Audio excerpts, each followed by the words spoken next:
கர்த்தருடைய பரிசுத்த நாமத்துக்கு ஸ்தோத்திரம். 1ஆம் சங்கீதத்திலே அந்த 3வது வசனத்தை நான் வாசிக்கும் பொழுது, தன் காலத்தில் தன் கனியை தந்து இலை உதராதிருக்கிற மரத்தை போல இருப்பான், அவன் செய்வதெல்லாம் வாய்க்கும், அவன் நீர்க்கல் ஓரமாய் நடப்பட்டு என்று பைபிளில் வாசிக்கிறோம். அப்போது தன் காலத்திலே தன் கனியை தருவான்.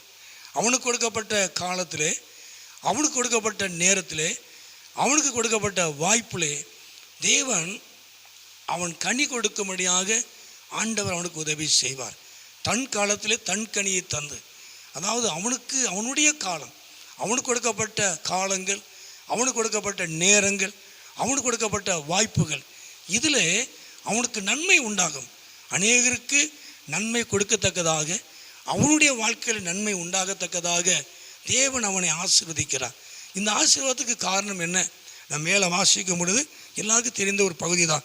அதாவது கர்த்தருடைய வேதத்திலே பிரியமாக இருந்து இரவும் பகலும் அவருடைய வேத தியானமாக இருக்கிற மனுஷன், அதாவது எந்த காலத்தில் இரவும் பகலும், சந்தோஷமான நேரமாக இருந்தாலும் சரி, பிரச்சனையான நேரமாக இருந்தாலும் சரி, அவருடைய வேதத்திலே பிரியமாக இருந்து அதை தியானிக்கும் பொழுது தேவன் அவனுடைய வாழ்க்கையை ஆசீர்வதிக்கிறார். என்ன ஆசீர்வாதம்? நீர்க்கல் ஓரமாய் நடப்பட்டு தன் காலத்தில் தன் கனியை தருவான்.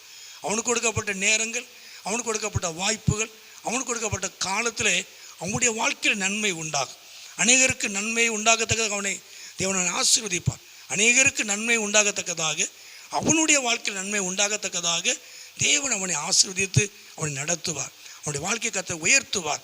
ஆண்டவர் நாட்களில் உங்கள் வாழ்க்கையில் அவர் பெரிதான காரியத்தை கர்த்தர் செய்வார். கர்த்தருடைய வேதத்தை நாம் இரவும் பகலும் தியானிக்கிறதுனால, வசனத்தை பிரியத்தோடு நம்ம தியானிக்கிறதுனால உங்கள் வாழ்க்கையில் கர்த்தர் பெரிதான காரியங்களை செய்வார். உங்களுக்கு கொடுக்கப்பட்ட நேரங்கள், உங்களுக்கு கொடுக்கப்பட்ட வாய்ப்புகளிலே, காலங்களிலே நல்ல கனிகள் உங்கள் வாழ்க்கையில் உண்டாகும், நல்ல ஆசீர்வாதங்கள் உண்டாகும். நீங்கள் அநேகருக்கு ஆசீர்வாதமாய் காணப்படுவீர்கள். கர்த்தர் உங்கள் வாழ்க்கையில் பெரிதான காரியத்தை செய்வார். ஜெபம் பண்ணுவோமா?